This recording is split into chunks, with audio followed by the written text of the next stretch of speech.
लड़के वाले मेरी ननद तनु को देखकर जा चुके थे। उनके चेहरों से हमेशा की तरह नकारात्मक प्रतिक्रिया ही देखने को मिली थी। कोई कमी नहीं थी मेरी ननद में। पढ़ी लिखी, कमाऊ, अच्छी कदकाठी की, नए नक्श भी बहुत अच्छे ही कहे जाएंगे। ऐसी बड़ी बड़ी चमकती आंखें जिसे इंसान एक बार देख ले तो उनमें डूब जाने का मन करे। लंबे काले बालों की चोटी पतली कमर पर ऐसे लहराती तो ऐसा लगता कि जैसे नागिन बल खा रही है। रंग ही तो सांवला है। नकारात्मक उत्तर मिलने पर सब यही सोचकर संतोष कर लेते कि जब कुदरत चाहेगी तभी रिश्ता तय होगा। लेकिन तनु बेचारी बुझ सी जाती थी। उम्र भी तो कोई चीज़ होती है। इस मई को तनु पूरे 28 की हो चुकी है। ज्यों ज्यों उम्र बढ़ेगी त्यों त्यों रिश्ता मिलना और कठिन हो जाएगा। सोच सोच कर मेरे सास ससुर को रात भर नींद नहीं आती थी। लेकिन जिस से भी तो संबंध नहीं जोड़ा जा सकता ना, कम से कम मानसिक स्तर तो मिलना ही चाहिए। एक सांवले रंग के कारण उसे विवाह करके कुएं में तो नहीं धकेल सकते। सोच सोच कर सास ससुर अपने मन को समझाते रहते। मेरे पति रवि तनु से साल भर बड़े थे। लेकिन जब तनु का रिश्ता किसी तरह भी होने में नहीं आ रहा था तो मेरे सास ससुर को बेटे रवि की शादी करनी पड़ी। थी भी तो हमारी लव मैरिज। मेरे परिवार वाले भी मेरी शादी को लेकर अपने आप को असुरक्षित महसूस कर रहे थे। उन्होंने भी जोर दिया तो उन्हें मानना पड़ा। आखिर कब तक इंतजार करते। मेरे पति रवि अपनी बहन तनु को बहुत प्यार करते थे। आखिर क्यों नहीं करते। वो थी भी तो बहुत अच्छी, इतनी प्यारी, पढ़ी लिखी और इतनी ऊंची पोस्ट पर कि घर में सभी उनका सम्मान करते थे। रवि ने मुझे शादी के तुरंत बाद ही समझा दिया था। तनु को कभी महसूस न होने दूं कि वो इस घर पर बोझ है। उसके सम्मान को कभी ठेस नहीं पहुंचनी चाहिए। इसलिए कोई भी निर्णय लेते समय सबसे पहले तनु की ही सलाह ली जाती थी। तनु भी हमारा बहुत ख्याल रखती थी। मैं अपनी माँ की इकलौती बेटी थी, इसलिए तनु को पाकर मुझे लगा जैसे मुझे छोटी बहन मिल गई है। तनु भी मुझसे उतना ही प्यार करती थी। हम दोनों आपस में सगी बहनों की तरह रहते थे।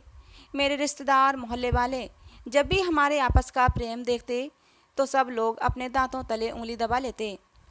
कहते, ननद भावज का ऐसा प्यार हमने कभी नहीं देखा। एक बार रवि अपने ऑफिस टूर पर गए थे। रात काफ़ी हो चुकी थी। सास ससुर भी गहरी नींद में सो गए थे। लेकिन तनु अभी ऑफिस से नहीं लौटी थी। जब तक तनु ऑफिस से आकर खाना खाकर सो नहीं जाती मुझे चैन से नींद नहीं आती थी।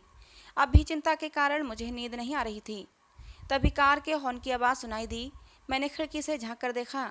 तनु कार से उतर रही थी। उसके बगल में कोई लड़का बैठा था। कुछ अजीब सा लगा कि हमेशा तो ऑफिस की कैब उन्हें छोड़ने आती है, आज कैब के स्थान पर कार में उसे कौन छोड़ने आया है। मुझे जागता देखकर तनु ने पूछा, मोनिका भाभी, आप सोई नहीं अभी तक? तुम्हारा इंतजार कर रही थी। तुम्हारे घर लौटने से पहले मुझे नींद कैसे आ सकती है, मेरी प्यारी तनु। मैंने उसके गले में बाहें डालते हुए उसके चेहरे पर खोजती हुई नज़र डालते हुए कहा, तुम्हारे लिए खाना लगा दूं? नहीं भाभी, आज ऑफिस में ही खा लिया था। आप जाकर सो जाओ। ओके, गुड नाइट तनु, मैंने कहा और सोने चली गई। लेकिन आंखों में नींद कहाँ। दिमाग में विचार आने लगे कि कोई तो बात जरूर है। पिछले कुछ दिनों से तनु कुछ परेशान और खोई खोई सी रहती है। ऑफिस की समस्या होती तो वो घर में अवश्य बताती। कुछ तो ऐसा है जो भाई कम और दोस्त अधिक है उससे भी साझा नहीं करती। यहाँ तक कि मुझे भी कुछ नहीं बताया। तनु तो मुझे अपने दिल के सारे राज बताती है। फिर ऐसी कौन सी बात है जो तनु को परेशान कर रही है और तनु ने मुझे भी नहीं बताई। आज इतनी रात को देर से आना, वो भी किसी पुरुष के साथ, जरूर कुछ दाल में काला है। इसी पुरुष से विवाह करना चाहती तो पूरा परिवार जानकर खुश होता। सब उनके सुख के लिए तनु के पसंद की किसी भी लड़के को स्वीकार करने में तनिक भी देर नहीं लगाएंगे। इतना तो मैं अपने विवाह के बाद जान गई हूँ। लेकिन बात कुछ और ही है जिसे तनु बता नहीं रही। लेकिन मैं इसकी तह में जाकर ही रहूँगी।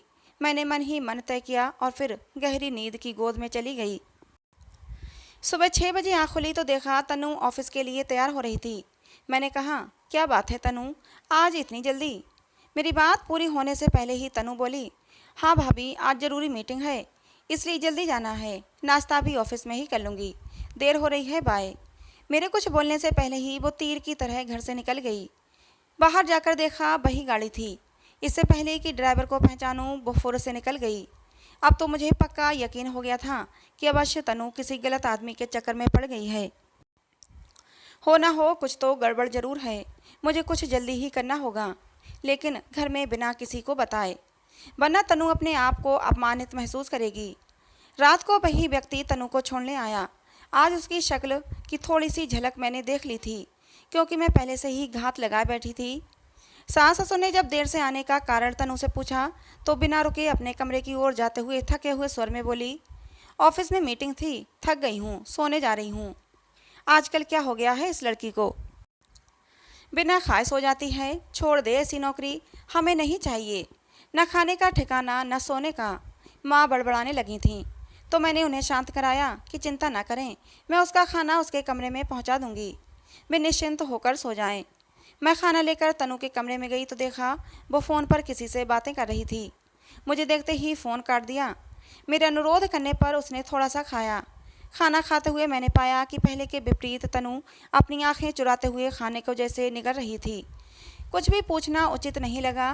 तनु के झूठे बर्तन तनु के लाख मना करने पर भी उठाकर किचन में लौट आई। 2 दिन बाद रवि लौटने वाले थे। मैं अपनी सास से शॉपिंग का बहाना करके घर से सीधी तनु के ऑफिस पहुंच गई। मुझे अचानक आया देखकर एक बार तो तनु घबरा गई कि ऐसी क्या ज़रूरत पड़ गई कि मुझे ऑफिस आना पड़ा। मैंने उसके चेहरे के भाव भांपते हुए कहा, अरे तनु, कोई ख़ास बात नहीं थी, यहाँ मैं कुछ काम से आई थी, सोचा तुमसे मिलती चलूँ। आजकल घर देर से आती हो, इसलिए तुमसे मिलना ही कहाँ हो पाता है। चलो ना तनु, आज ऑफिस से छुट्टी ले लो, घर चलते हैं। नहीं, बहुत तो काम है, बॉस छुट्टी नहीं देगा। पूछ कर तो देखो, शायद मिल जाए। अच्छा, कोशिश करती हूँ, कहकर तनु ने ज़बरदस्ती मुस्कुराने की कोशिश की थी। फिर बॉस के कमरे में चली गई। बॉस के ऑफिस से निकली तो वो भी उसके साथ था। अरे ये तो वही आदमी है जो तनु को छोड़ने आता है। मेरे मुंह से बेसाख्ता निकला। मैंने चारों ओर नज़र डाली, अच्छा हुआ आसपास कोई नहीं था। तनु को इजाज़त मिल गई थी, उनका बॉस उन्हें बाहर तक छोड़ने आया और इसका मुझे कोई औचित्य नहीं लगा था। मैंने तनु को कुरेदने के इरादे से कहा, वाह तनु, बड़ी शान है तुम्हारी, तुम्हारा बॉस तो तुम्हें बाहर तक छोड़ने आया। ऑफिस के सभी लोगों को आपसे जलन होती होगी। वैसे एक बात तो है, तुम्हारा बॉस है बहुत हैंडसम। अगर तुम्हारे भैया से शादी ना की होती तो तुम्हारे बॉस से ही कर लेती। मेरे मजाक पर भी तनु फीकी सी हंसी हंस दी, कुछ बोली नहीं। सास भी तनु को जल्दी आया देखकर बहुत खुश हुई थी।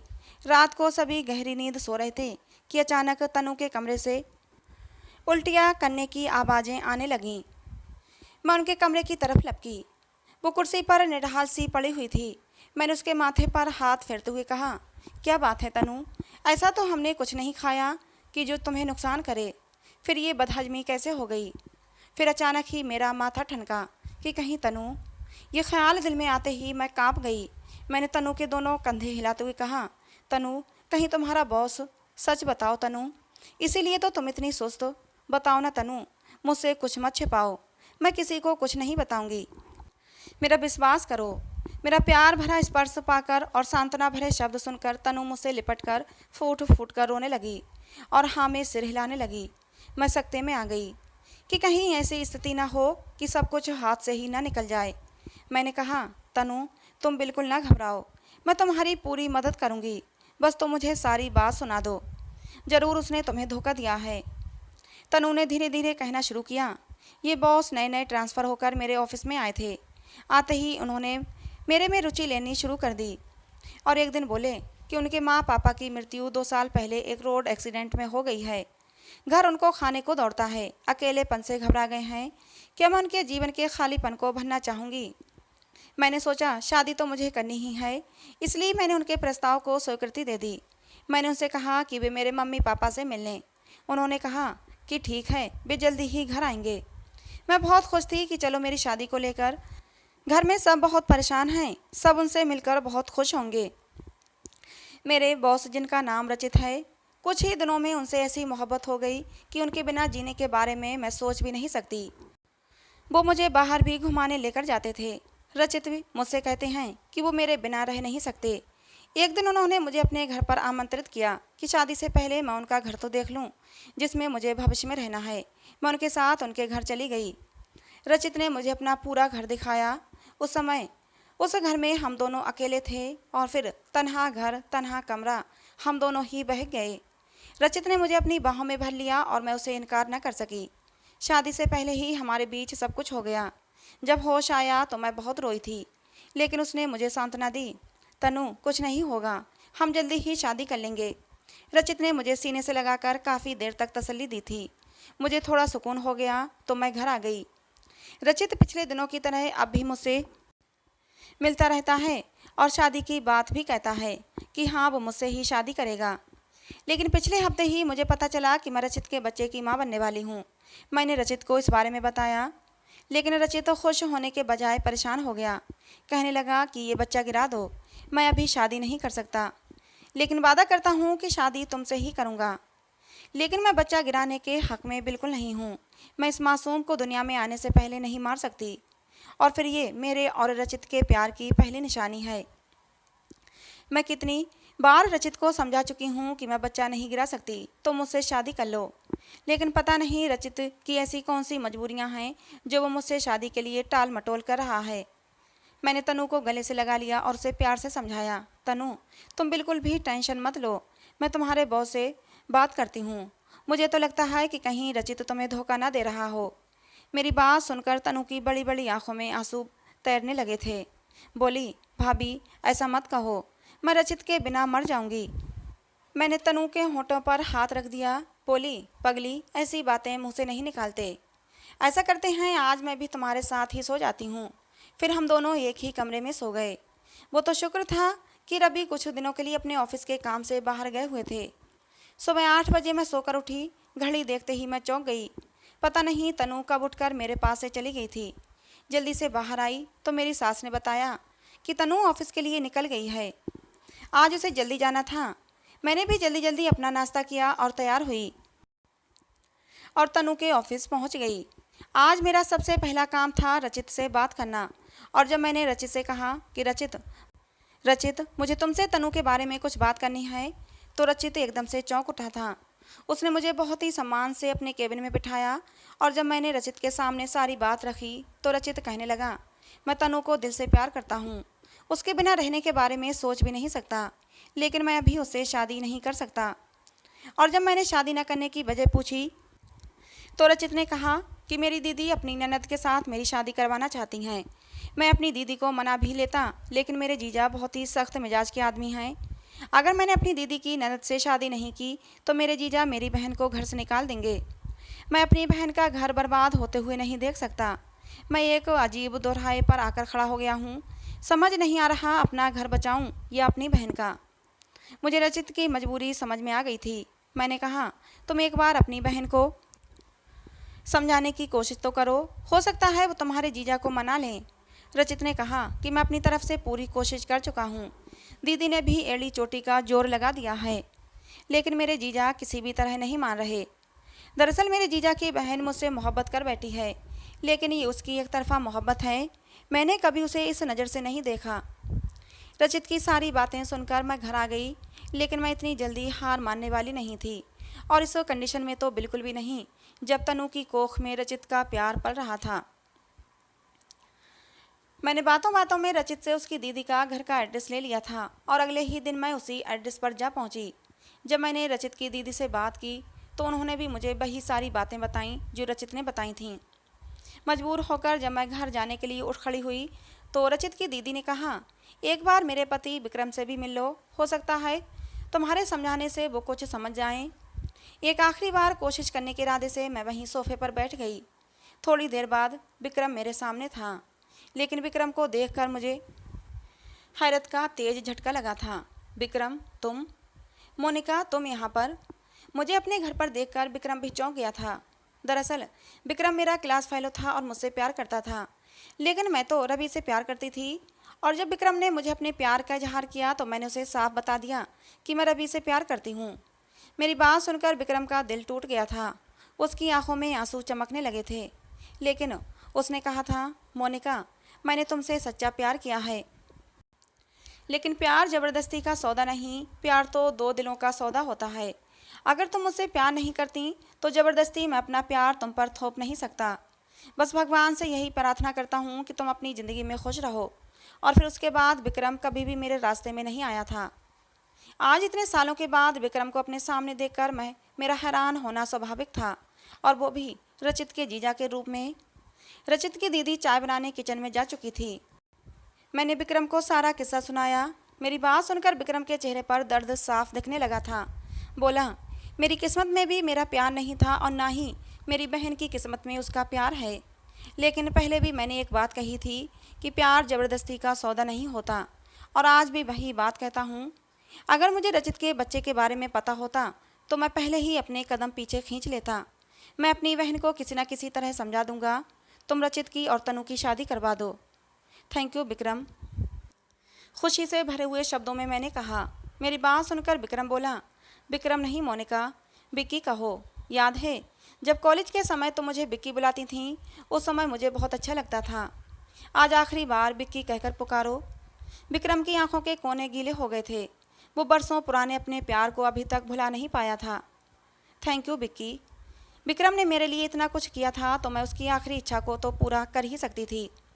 घर आकर मैं सुकून से लेट गई। अब मुझे कोई टेंशन नहीं थी। इस सब के बारे में मैंने तनु को भी कुछ नहीं बताया था, क्योंकि मैं तनु को सरप्राइज़ देना चाहती थी। और फिर अगले ही दिन रचित की दीदी रचित का रिश्ता लेकर हमारे घर आ चुकी थीं। तनु को तो विश्वास ही नहीं हो रहा था। उसने अविश्वास से मेरी ओर देखा और फिर मेरी आंखों में चमकती शरारत को देखकर वो सब कुछ समझ चुकी थी। रिश्ता डन हो गया। रचित की दीदी ने शादी की तारीख एक हफ्ते बाद की ही रखी थी, क्योंकि रचित की दीदी को भी पता चल चुका था कि तनु माँ बनने वाली है रचित के बच्चे की। तनु खुशी से रोते हुए मुझसे लिपट गई थी और बोली, भाभी, मैं भगवान से प्रार्थना करती हूँ कि आप जैसी भाभी हर ननद को मिले। एक हफ्ते बाद ही तनु की शादी हो गई और आज तनु एक खुशहाल ज़िंदगी जी रही है। तो दोस्तों, आज की हमारी ये कहानी आपको कैसी लगी कमेंट बॉक्स में ज़रूर बताना। कहानी पसंद आई हो तो प्लीज़ लाइक करना। ऐसी और कहानियों के लिए हमारे चैनल को सब्सक्राइब करना। कहानी को अंत तक सुनने के लिए आप लोगों का बहुत बहुत धन्यवाद दोस्तों। मिलते हैं अगली किसी नई कहानी में।